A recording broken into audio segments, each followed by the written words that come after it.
Is he? How's that? Yes, sounds great. Yeah, we're going to go ahead and get started now. And as people roll in, I'll just keep doing technology troubleshooting in the taskbar. We're really excited to have you guys here with us today. Unprecedented that we're not only hosting a webinar for family caregivers, but we're featuring a guest who happens to be joining us remotely. So on all levels, this is a big day for ElderHelp, for sure. Carrie here, many of you are already familiar with our outreach manager, Carrie McClellan, is going to just do a real quick, in case you don't know who we are and what we do, go back over that. Thank you, Teresa. So good morning, everybody. My name is Carrie McClellan. I'm the outreach manager here at ElderHelp. And just a brief overview about who we are. We are a local nonprofit organization, and we support seniors who are still living at home, who wish to maintain their independence but are maybe starting to need some extra assistance so that they are able to do that successfully. We offer services that include transportation. We help with ongoing assistance in the home, like grocery shopping or helping with home safety or minor home repairs. Those are all through volunteers, and we have social workers that provide care coordination, as well as a shared housing program that's called Home Share, where we match a senior who has a spare room in their home with another individual who is looking for a room to move into. So they might pay rent to be there, or they might provide services in exchange for staying in the room. So all geared at keeping seniors independent and helping them to live a successful life in the community. And then our program today is one that Teresa is highlighting for our unemployed family caregivers, specifically wanting to make sure that we are helping to educate and support family caregivers who have a big job. So thank you so much for being here. So our programs, as you know, are intended to reduce social isolation and any resulting health and medical issues, as Carrie touched on. And the program names, if you're new to ElderHelp, are Concierge Club, which she alluded to in the volunteer matching. Seniors A Go-Go, or SAG, is our transportation program. Home Share is exactly what it sounds like, the shared housing program. And then our Employed Family Caregiver Support Program. So we're helping seniors in the community indirectly by supporting the people who provide the direct care. That's you. Welcome, everybody. Today we're so honored and excited to welcome a guest presenter, Byzak. Erin has served as Senior Director of Government and Community Affairs for UC San Diego Health since 2009.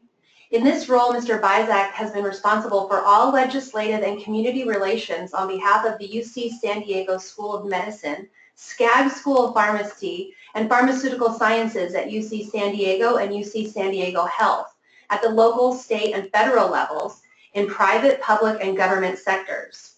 Additionally, Mr. Byzak is also an assistant clinical professor at the SCAG School of Pharmacy and Pharmaceutical Sciences at UC San Diego, where he co-teaches a course on advocacy.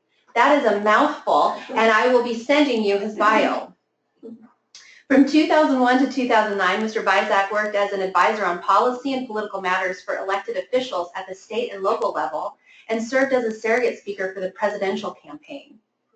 Mr. Byzak serves on the board of several local nonprofit agencies, and also in 2013 has founded Hazel's Army, an organization dedicated to advocating for senior rights and safer care in assisted living facilities. In 2014, Hazel's Army helped lead a major legislative reform effort that passed 13 new state laws to protect seniors in California. Mr. Byzak has received numerous awards and recognition for his leadership and work in healthcare, advocacy, drug and alcohol prevention, and notably 2 Emmy Awards, the Early Career Healthcare Executive of the Year Award from the American College of Healthcare Executives, and a 40 Under 40 Award by San Diego Metro Magazine. He earned his Master of Business Administration in Healthcare Management and Policy from the UC Irvine's Merage School of Business, and also holds a bachelor's degree in social science from Chapman University. We're really honored to welcome you, Aaron. Thank you. I'm going to switch over to your PowerPoint now. Okay. In all theory. Maybe you could explain to us, MBA, I think we know what that is, Master's in Business Administration. What does FACHE stand for? That's a question I get a lot. It stands for Fellow of the American College of Healthcare Executives. And that basically just means that I have worked in healthcare management for a number of years. I've done a lot of continuing education, and I took a comprehensive test on knowledge of healthcare management issues, and I actually passed it. so that's what it means. Thank you. All right. Yeah. So this should be showing now. Is everybody seeing? I'm sorry to have to go through this technology with you, but is everybody seeing what I'm seeing? I do. Great. Okay. So are you seeing your PowerPoint then, Aaron? I am. Yeah. Fantastic. All right. Well, I'll progress through the slides as you direct. Okay. You have to. Okay. Is this working? No. Excuse me. Just 1 second. I'm sorry. Just go down to the bottom of the screen and slide it's the little, on the right side of the screen towards the bottom. You'll see a highlighted box. Move over 1, 2, 3 and click on that one. That'll turn into a normal presentation. All right. This one. Actually, I'm on some sort of a screen share issue. I really apologize for this. Okay.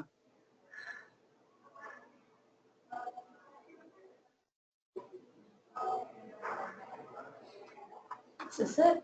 There we go. We're in business. Thank you. And welcome to Jonathan and Susanna and the other people that have joined us. We're in business, Aaron. Take it away. Nice. Okay. I don't know if you want to ask the question or any questions or. Yes. Sorry. Yes, I do. Thank you. Okay. All right. I don't know if you want me to get in talking or. I love this. All right. Aaron, please tell us your personal story that inspired you to become such an important player in California elder advocacy, and take it as far back as you wish. Okay. Well, when I was growing up, my parents had a lot of challenges, as a lot of people do, primarily with drug and alcohol issues. And so as a result of that, my grandparents, Hazel and Chick, or Wilfred, that's them right there, they were very influential for us. They were kind of the rock of the family. They were the place that we went to stay. So I spent a tremendous amount of my childhood with my grandparents, who were the epitome of members of the greatest generation. My grandfather, you can see in the photo, was a United States Marine. He fought in the Battle of the Philippines, World War II, was a prisoner of war in Japan and the Philippines for 3.5 years. If you've ever seen the movie Unbroken, he was in prison camp with Louis Zamperini from Unbroken. And my grandmother, who he met after the war, was one of 14 kids, grew up on a farm in Oklahoma, cotton farm, and moved out west during the Dust Bowl kind of thing. And they met after the war and got together, and my mom, Cassandra, is their middle daughter. But I spent a lot of time with them, and so I got very used to hanging out with elderly people, and I watched their movies and I listened to their music, and I knew references from their generation that other young people really didn't pick up on. And that ended up helping me a lot in my life. It helped me professionally early in my career because I became an emergency medical technician. I worked on ambulances here in San Diego County, and most of my patients were seniors of my grandparents' generation. And I always had a bit of an ability to connect with them in a way that other young people just couldn't, because I knew their references. I could ask them questions that made sense to them. And about 4 years into my time as an EMT, I was on a path to become a firefighter paramedic, and a couple things happened that started to change the way I looked at things. I ended up becoming a patient myself. I had heart surgery when I was 22, which was kind of bit of a shock to the system in more ways than one. And another thing was I started to really pay attention much more closely to how my patients were being treated. And in particular, I was interested in skilled nursing facilities and assisted living facilities because those are places that I spent a lot of time on the ambulance, was responding to patients' needs in these facilities. And quite honestly, I really didn't like what I was seeing. And one particular case where my patient died as a result of some neglect that was happening at the skilled nursing facility got me to start asking questions about who was making the laws and the regulations that we follow when we take care of seniors. And the answer to that was mostly politicians. And so I decided that I would go and try to tell the politicians what was going on, but they really weren't interested in hearing from me. And so I decided to go ahead and take it upon myself to go to school and work and eventually work my way into a position where I'd be influential in the development of policy. And I started on that path. And it took me a number of different directions, towards hospitals and things like that. And it took me about 8 or 9 years to actually achieve that. Undergraduate school, graduate school, working for politicians, all these things. And along the way, I tried to influence decisions when it came to seniors, but people really weren't listening to me. And that was until something happened to my grandmother. And my grandfather passed away in 2007, and my grandmother soon after that had fallen and broken her hip, had to be wheelchair bound, and was placed in an assisted living facility. And we did not take that decision lightly. The family got together and we really looked at a bunch of different places, and we figured out the finances, which is always something you got to figure out when it comes to assisted living. And we put her in a very nice place up in Marietta. And she was there for a couple of years. And we would go and visit her as often as we could, make it up to Marietta from Oceanside. Brought my son up there to be with her because my grandmother was like the perfect stereotypical grandma.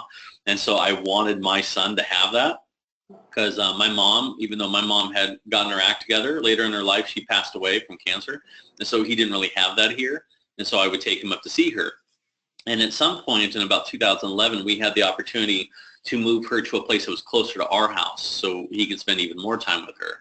And so we did, and my wife would go with my son 3 to 5 days a week to see my grandmother, and she had over time started to develop a little bit of dementia, was put in a memory care unit, and I visited her once a week at least because I would work a lot, and whatnot, and so I would go see her. My uncle would see her. Everybody would come and see her. So things were going okay.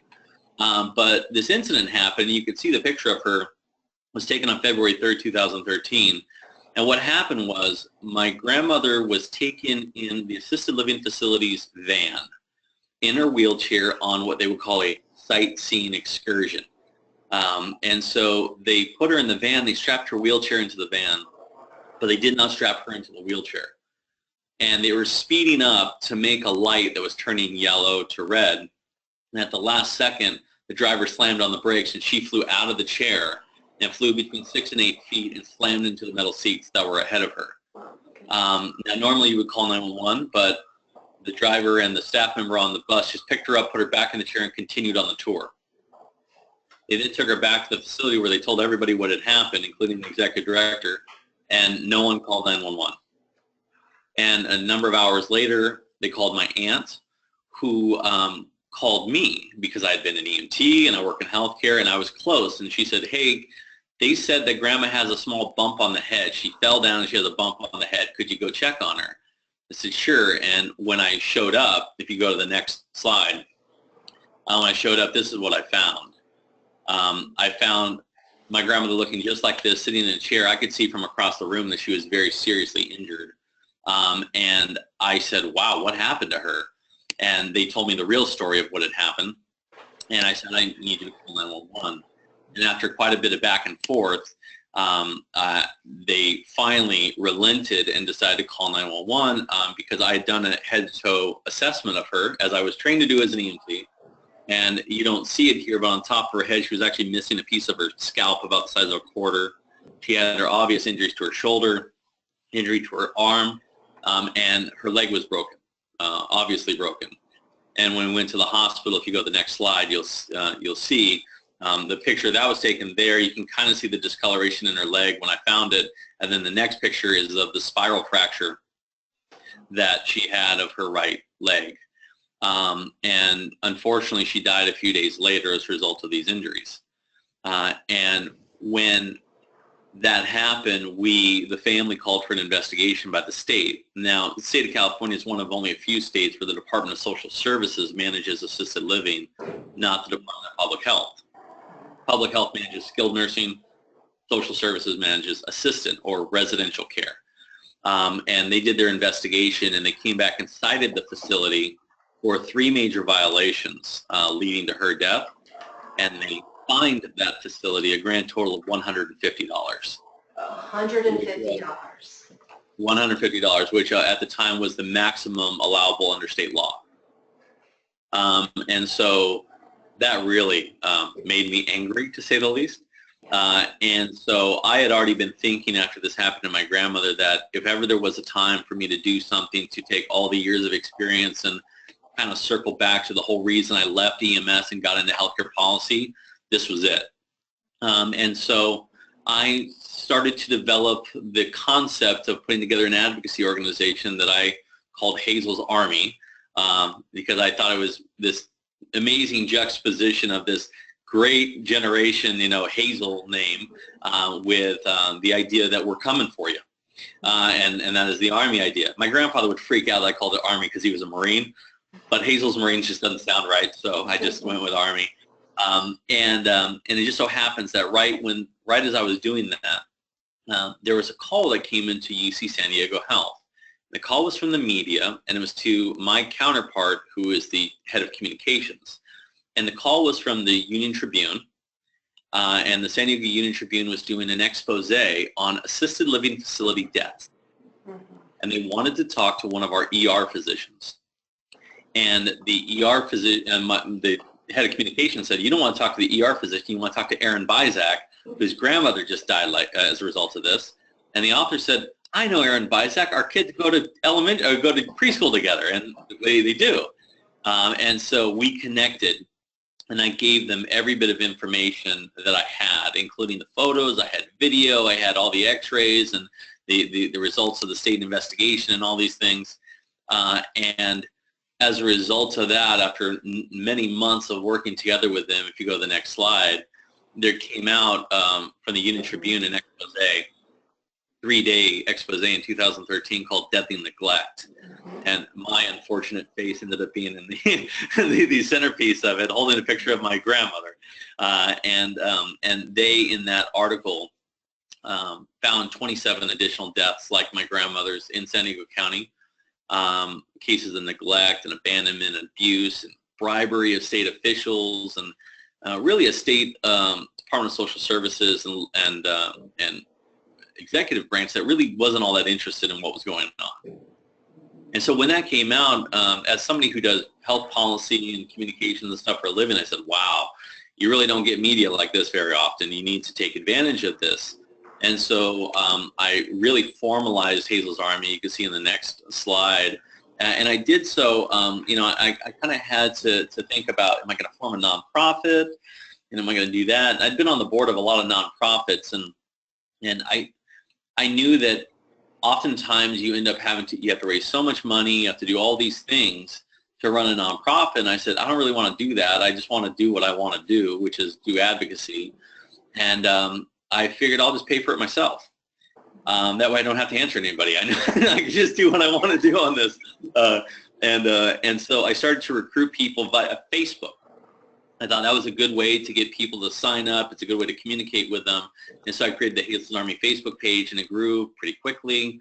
It now has 800 and something, 900 or so members of Hazel's Army. And I started to connect with elected officials that I knew, state elected officials, local elected officials, and I basically just aligned some ideas that I had for legislation with their politics. And I thought, okay, who would carry a bill that increases the fines? And my idea was go from $150 to $15,000. And I called it the Just Add 2 Zeros campaign. All you have to do is add 2 zeros onto it. I thought, well, what are some of the other problems? The other problems are Well, they're not required to have liability insurance in those days. So you could literally have 150 people living in a facility and have no liability insurance. If you hired somebody to put a koi pond at that facility, they would have to be licensed and bonded and insured. But they didn't have to have insurance to have one of these facilities. And so I said, let's mandate liability insurance. Let's increase the amount of inspections they do, because under state law at the time it was only 5 or once every 5 years that you had to inspect a facility, which is just ridiculous. The other thing was that in order to find out anything, and for those of us who are listening who are consumers who are trying to find a place for their family member to go, what do you end up having to do? What you end up having to do is you go to the facility, you grab a glossy brochure that makes it look beautiful, and you smell test the place, make sure it smells okay, and then you say, yeah, we can afford it, let's do it. But what people didn't know is that you could actually find out if these places had violations. But in order to do it in 2014, you had to travel to one of 8 physical facilities throughout the state and manually comb through paperwork to look for the violations. And that's just not something that most people could do. So I said, well, this is the 21st century. Why don't we put them online so people can actually see these things and search them? And so those were the 4 main issues that I went for. Were those 4 issues, and I got elected officials to buy into that, Democrats and Republicans. Imagine that, bipartisan support. And I also started working with the County of San Diego with Supervisor Diane Jacob and Supervisor Greg Cox, and worked with them to carry some legislation related to the county legislation to create a district attorney's unit to investigate elder abuse, to double the number of long-term care ombudsmen in San Diego County. Those are the people who work for aging independent services. They're volunteers. They serve as advocates. They help with investigations and whatnot. So double them. We're creating a rating system for assisted living facilities in San Diego County. And the last thing is, and it's really important, we assigned the county's lobbyists in Sacramento to lobby on all the state legislation. That was a big deal. And then what I did was I teamed up with a lot of different partner organizations. If you go to the next slide, you'll see some of them. Some of these people have been doing this for a long time, much, much longer than I had. And so I teamed up with them, and we brought a package of legislation that grew to 19 bills total that year, and we launched the Residential Care Facilities for the Elderly Act, Reform Act of 2014 in the state legislature. And I was lucky enough to be the only sort of layperson speaking at the press conference up at the state capitol, but they put me speaking 9th on the list of people, and usually the media doesn't hang out for the 9th person on the list. So I decided to that I would make sure that I wrote a quote that they could not forget. And the quote that I wrote was, and I said during the press conference, was that if they had illegally parked in my grandmother's handicapped parking spot, the minimum fine would have been $250, but you can kill her in California for $150. Wow. Wow. And that got picked up by KPBS and a number of other folks and got a lot of attention. And from all of our efforts, we ended up getting tons and tons of media stories and other exposés and all these things. And ultimately, we ended up passing 13 of those 19 laws that year. We created resident councils at the facilities, a residents' bill of rights. We prohibited people from admitting any new residents if they had prior violations, if they had not fixed. We actually worked with a state senator on another bill down here that we conceptualized that actually doubled the amount of training for frontline staff members who work with dementia patients. Because prior to our legislation, the total amount of training you had to have was 10 hours. To give you an idea, to cut hair in California, you have to have 1,600 hours of training. But to work with dementia patients, 10. And so we doubled that to 20. We more than doubled the amount of training for administrators. It was previously 40 hours. Now it's 100 hours. And we just passed a ton of legislation. And the legislation that we had tried to get for a searchable website actually ended up, that legislation got killed, but they did it administratively behind the scenes. So that exists now. That exists, and you can also search foster care facilities and all kinds of stuff. Anything that the Department of Social Services regulates, you can search them now. So what ended up being interesting was that they ended up not passing any of the regulations to fix the state, only the ones that fix the facilities. Wow.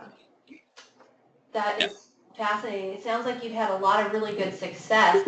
I'm sure not without lots of challenges along the way. Can you share with us where we would go to find those rating systems and how the rating system itself is designed? Yeah, if you go into the Department of Social Services, so just look up California DSS, there will be an area called Community Care Licensing. They don't make it easy to find, I'll tell you that much. Wow. So you look at Community Care Licensing, and then you can search all the facilities, and you just pick residential care facilities or assisted living, and then you can just type in the name of the facility or the city that they're in, and it'll come up and it'll tell you whether they had different types of citations and what essentially those things were for. So at least you have a somewhat more balanced approach when you're making a decision about where you're going to put your parents, your grandparents, or your loved one, or whoever it may be. You know, I found out after my grandmother's death that our facility, the facility that she was at, had almost this similar violation 1 year before she moved there, and they never fixed the problem. But I didn't know because I didn't know that you can go search that. But now you can search them. Congratulations and thank you on behalf of all of us. Absolutely. Especially in California. Yeah, could you repeat where that link is again? And I'll be sure to include it in the follow-up email with everybody. I'll go directly to the searchable part. Yeah, so if you just Google search California Department of Social Services, mm-hmm. and you look for their Community Care Licensing Division, mm-hmm. or CCLD, they have a searchable, they have a link on there, on that page for the searchable website, and you just type in the name of the facility or the city that it's in, and it'll pop up. And then how far back, because this is a new change thanks to your efforts, how far back do the records go? Well, I know they go back at least till 2014. I don't know if they go back much further than that. Mm-hmm. And I also don't know the rules if they drop off after a certain period of time, if you fix things and stuff like that. So that's always something you have to take into consideration. Sure. I mean, what you're seeing is essentially a snapshot, but at least it's something better than what you had before. Right, which was nothing, right, yeah. And the state of California is not exactly lining up to fix itself here. So we have to always be advocates. Right, so again, that big advocacy piece. Yes. What are some of the legislative challenges that you're still fighting for right now? These are fantastic successes. What's in the pocket for you right now that you're working toward? Well, there's a number of different things about protecting elderly rights and whatnot that are being considered every year in the legislature. I kind of decided after the first year, because I didn't actually think we were going to pass that much legislation. That's kind of unheard of. I thought we might get 1 or 2, but having 13 is ridiculous.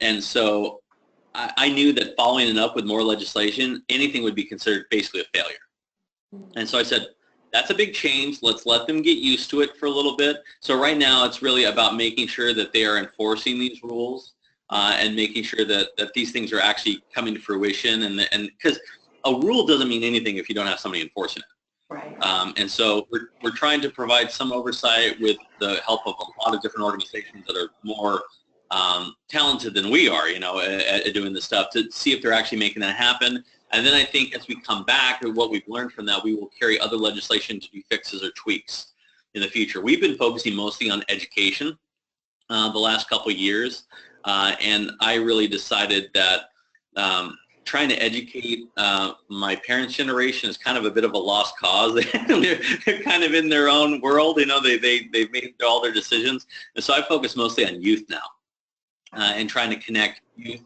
to seniors in their communities and seniors in their family to have some intergenerational exchange of ideas and for them to have a higher level of respect for seniors. Because I think that if you establish that, similar to what I had when I was younger, you will carry that with you for the rest of your life. And if you do that, you will incorporate those experiences into the decisions you make, whether they be political or legislative or business or what have you. So that's why we focus mostly on education right now. So you want to tell us a little bit more about specifically what you're doing along those lines? Yeah, actually, if you go down a couple of slides, you'll be able to see those are some of the politicians that worked with us. Yeah, I think that's worth noting for sure. Tony Atkins is a great proponent for elder rights. Yeah, you see, they were definitely bipartisan. We had Republicans and Democrats there. So if you keep going down a few more slides, you'll see something that's called Great Gen 2.0. Keep going.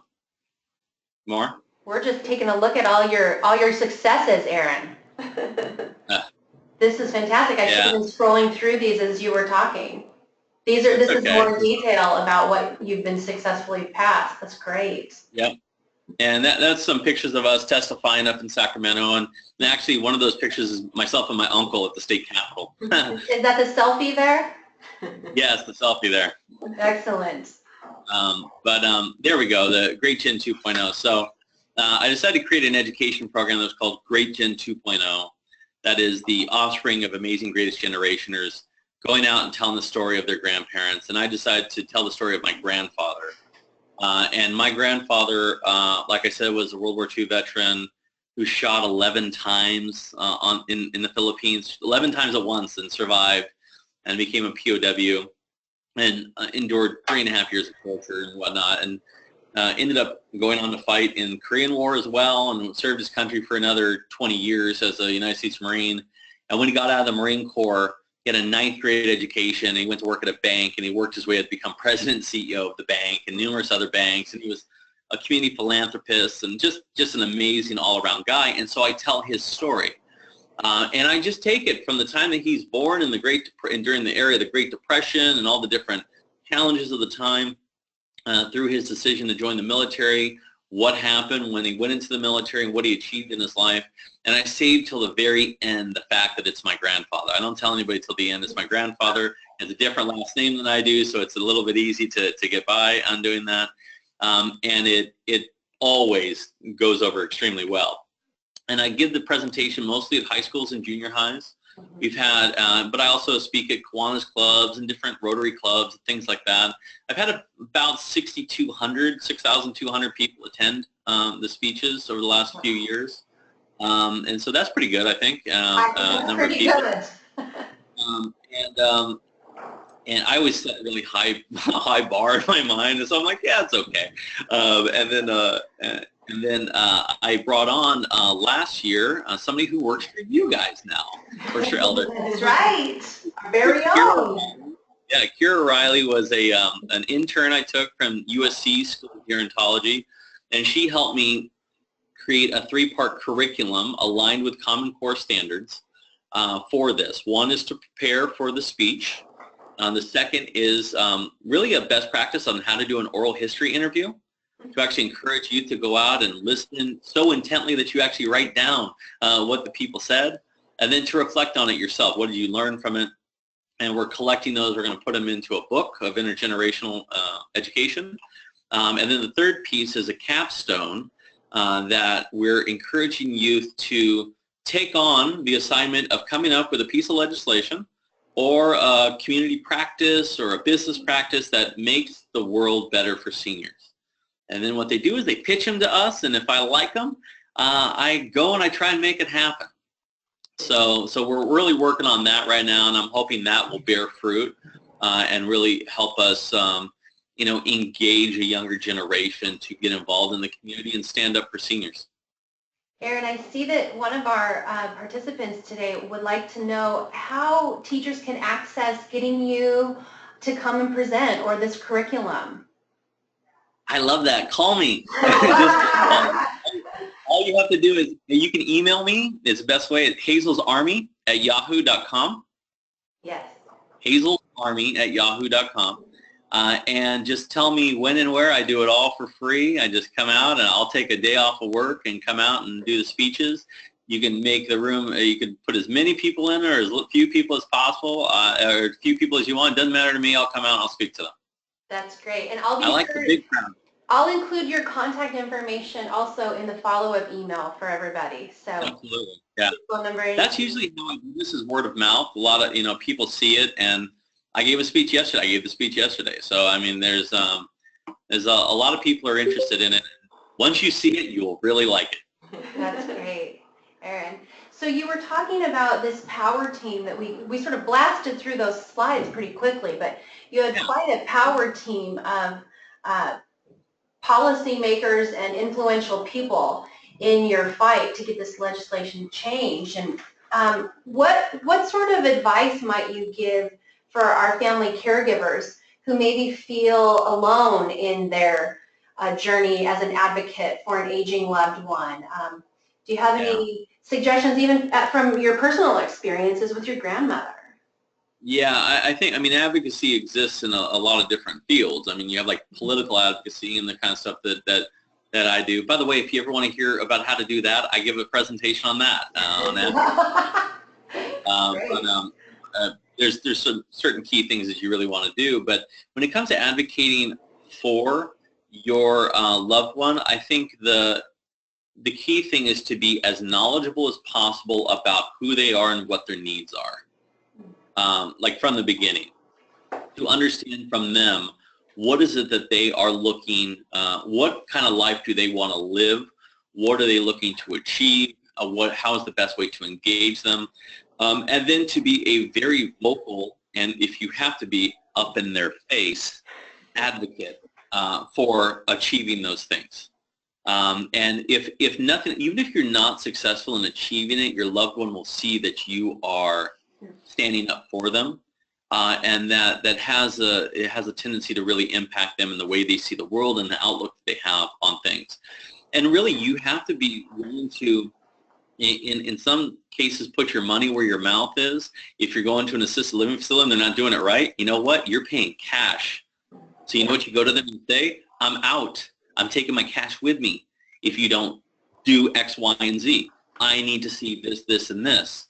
You need to be there frequently. There's nothing that will substitute for you personally being there and seeing things with your own eyes, and looking for the subtle hints on things that maybe other people are not going to pick up, even if it means personally checking your loved one, their skin, to see are there little hot spots or you get head sores, things like that. Because those are the kinds of things that if you nip them in the bud a little bit, if you get to them, what they're eating, like go and eat the food that they're eating if they're at a facility and see if it sucks or not. Does the food suck? Because if it sucks, then you got to do something about that, because they're not going to want to eat. If they don't want to eat, they'll lose weight. If they lose weight, things start to spiral. And so really it's about making sure that you prevent those little tiny things that otherwise might take it down the drain. And it's just about being vocal. I've always kind of been, my physical stature, I'm 6'3" and 250 pounds, so that helps a little bit. I have a voice that you don't want yelling at you, or up in your face, and so that helps. But my wife, who is the exact opposite, my wife is 5'1", and she'll say 5'2", but she's 5'1". But she will go and advocate for these things, and advocate for my grandmother, and it wasn't even her grandmother, but it really was, So she would advocate for her. So I think it's just about being up in their kitchen as much as possible, be up in their face. But even then, look at that. We were so actively involved and bad things still happen, right?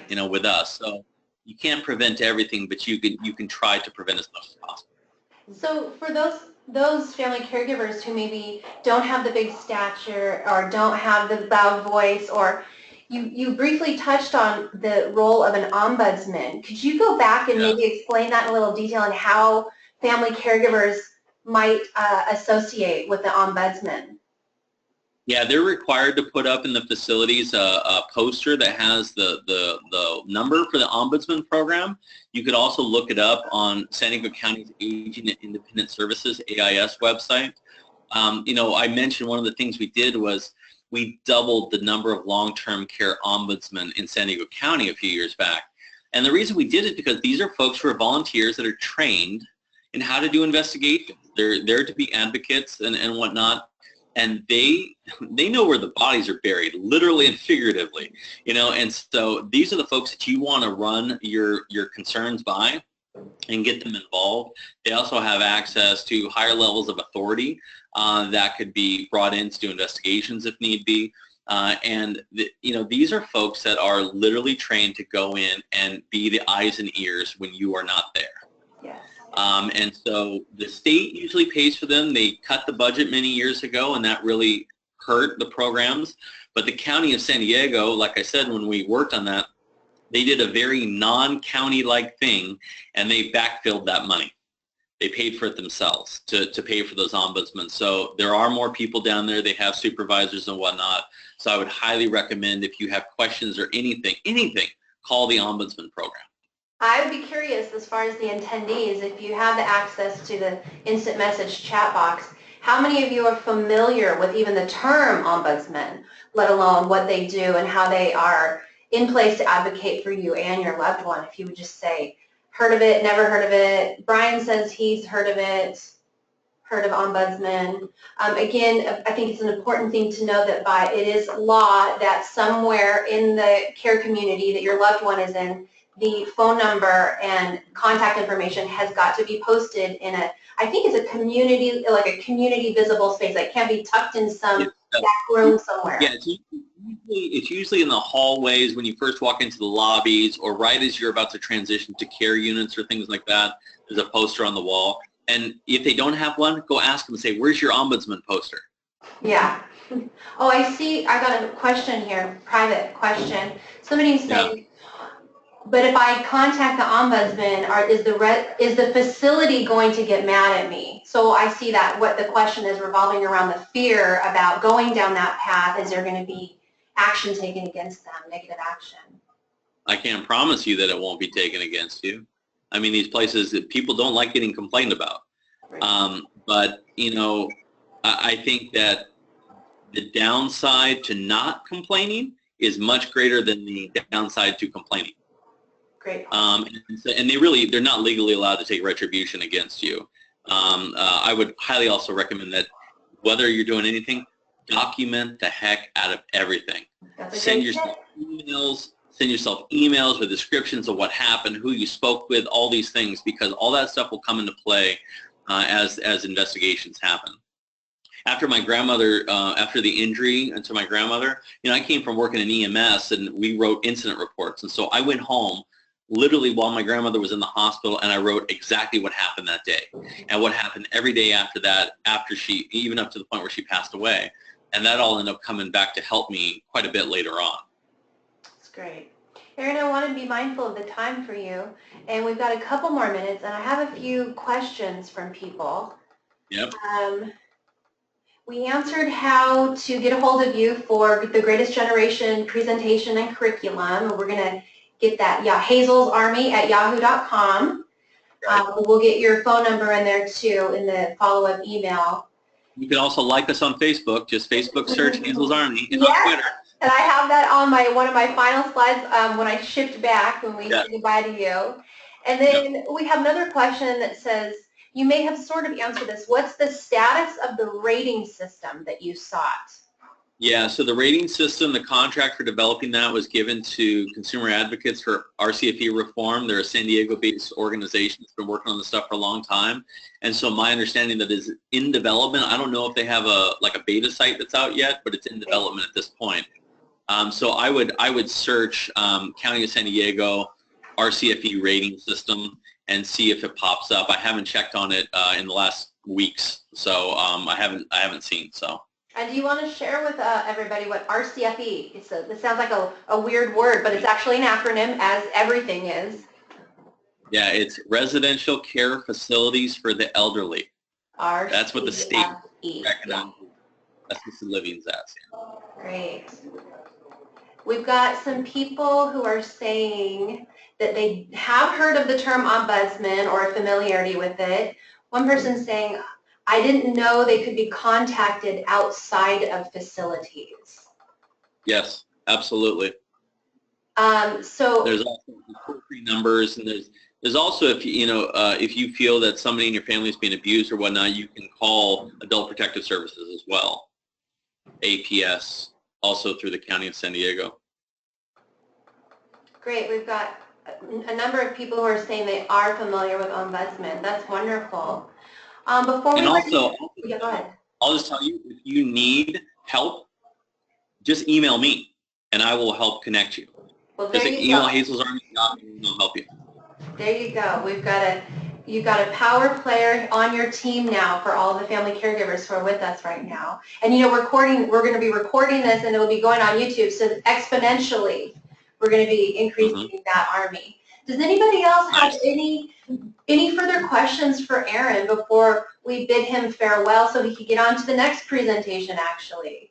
If you have Yes, I have to go give him Jonathan says, thanks for the insight. Yes. Very helpful.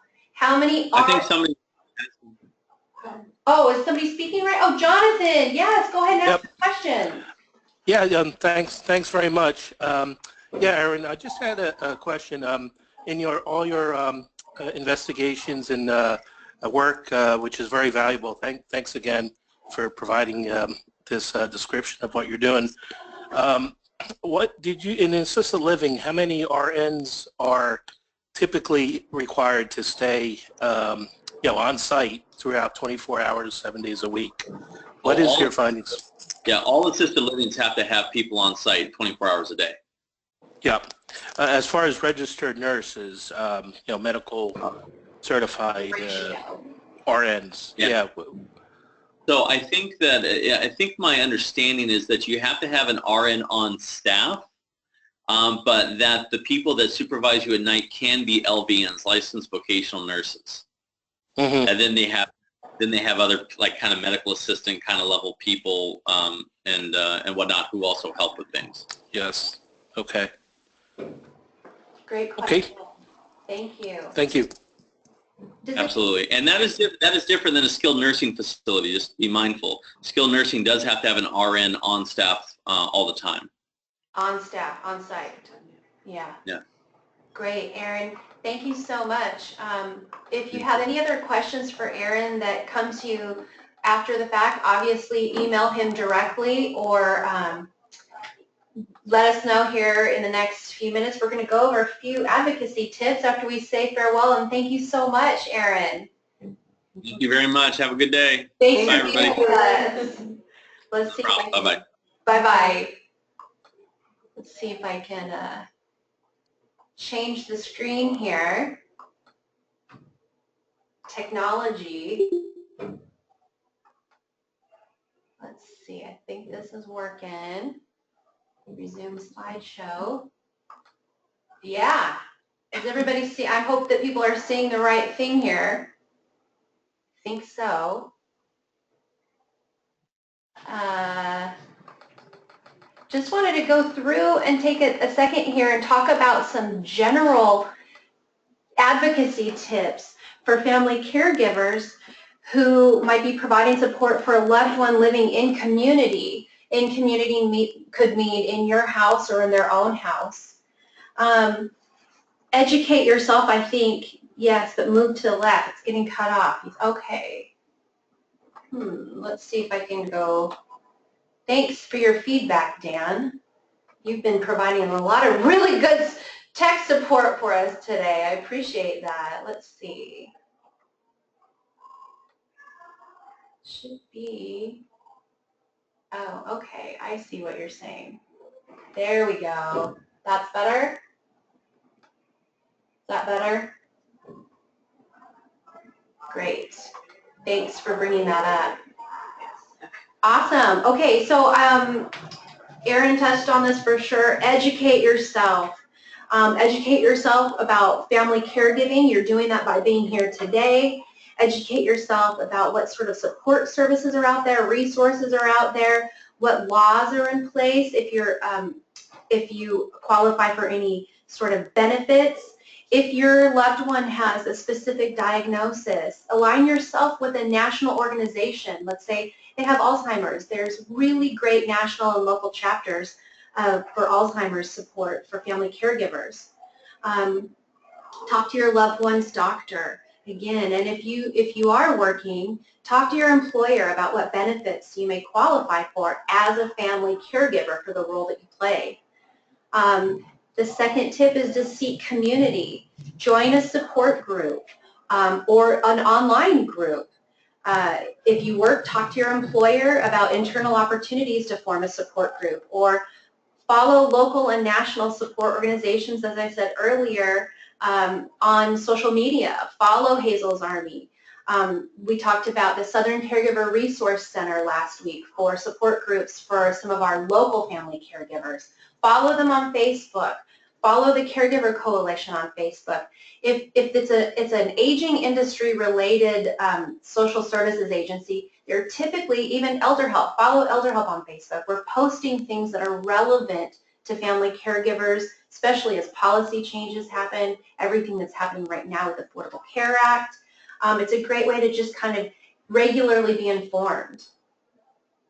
Complete a needs assessment for use in action planning. Aaron touched on that when he said, know what your loved one wants and needs, right? So if you know how your loved one wants to live, this is going to help you know if they're living to their best. Are they surviving or are they thriving? And in order to understand what that means, it's going to require asking questions and interviewing and listening to the answers and documenting that. And even though we're talking about the in community, this also applies to anyone living in a care community. And take care of yourself. That one is one of the most difficult. Self-care is a difficult topic for everyone, but the average duration of caregiving is 4 years. And self-neglect leads to long-term impact physically, psychologically, and financially for the family caregiver. If your loved one is living in a care community, specifically, again, some of the things that Aaron touched on already, get involved, be there, go, join the resident and family council of a facility, join a support group if they have one for friends and family, loved ones of people living in the care community. And if the care community doesn't have one, ask the director if you can start one, and then invite residents and other family care partners to join you. Form relationships, get to know the staff, get to know some of the other residents and other family caregivers. Develop a relationship with the nurses, drivers, or others who are in regular contact with your loved one. They serve as additional eyes and ears for your care team. Was really happy that Aaron talked about an ombudsman. Contact the ombudsman associated with your loved one's care community. We did talk about that all long-term care facilities are required to post the phone number of the local agency responsible for the ombudsman program in that area. And an ombudsman can negotiate on behalf of the senior and or his or her family members and act as a third-party advocate for enforcement of quality care. And then finally, stay involved. Plan regular visits and plan spontaneous visits. And as Aaron said, document things. If you see something, take a picture on your cell phone, write it down, send an email. Also, arrange for other people to visit your loved one or call your loved one spontaneously. Dropping in is a really strong way to learn, a powerful way to learn about what's really going on when people are coming in unexpected. Keep your eyes and ears open and ask a lot of questions. Oh, there's a question. Can an ombudsman help with in-home hospice assistance if needed? That's a great question, Sue. I will find that answer out for everyone involved. I don't believe so. Yeah. Yeah, just facilities, not that I know of regarding in-home support services. But I'll look into that and I will for sure let everybody know what the result of that is. Right. Yes, please. Sure. So typically the ombudsman, their role is to support and be an advocate when somebody is in a long-term care facility, whether it's an assisted living or in a skilled nursing facility. So that's typically what their role is. But as Aaron mentioned, they can be a resource. For anything out in the community or at home, if you have concerns, it would be through Adult Protective Services. That would typically be the entity that could provide that advocacy and support when you're in a home. So hopefully that answers your question, but we can follow up with any others if needed.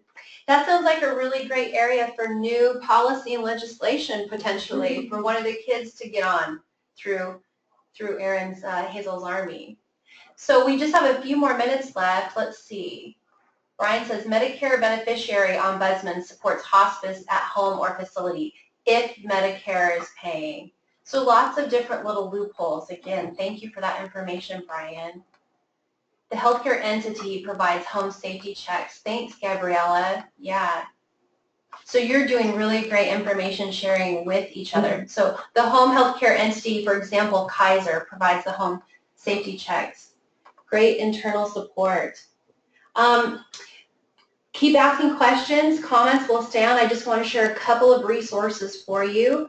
Last week we talked about Southern Caregiver Resource Center. This week I'd like to talk to you about a free event happening this coming Saturday in Tierra Santa. It's through the Caregiver Coalition of San Diego. I encourage you, if you have the time to come, it's a free resource. There's going to be representatives. Well, Carrie, do you want to speak a little bit more about it? Sure. So the Caregiver Coalition of San Diego wants to make sure that we're providing education and resources for family caregivers. So typically those free conferences are done during the week, but this one happens to be on a Saturday, so really helpful, especially if you are working full-time. This could be a great opportunity to get to know what resources are out in the community, but also there will be great educational presentations throughout the time. So definitely come and you can register and let us know so we have a good head count. But we participate in the Caregiver Coalition through ElderHelp, and we'll be representing our services at this event. Come say hi to me. I'll be there. And then on this slide here, this it's in partnership with Sharp, and Sharp has some really fantastic classes and support groups for family caregivers, some specific diagnosis specific, such as cancer, but go to their website, go to sharp.com/classes, click on community classes, and then select caregiving, and you can scroll through and see all of the wonderful resources that they provide for family caregivers in the San Diego area. Here's the Facebook page for Hazel's Army. Go online and, like I said earlier, just like it, and if you start liking different organizations that provide advocacy and support for family caregivers, you're going to start learning a lot of things that maybe it would have taken a lot of time for you to go and seek out answers to. I think we're running low on time. I'll stay on for sure if anybody has any additional questions or comments. We just want to make sure that you we're going to send you an email follow-up to remind you about the June webinar as part of our continuation of our series, and we want to just thank you so much for taking time to be with us today. We'll stay on here for a couple more minutes. If you have any questions, additional questions, feel free to IM. We'll stay in the room for a minute. Thanks a lot, and see you next month.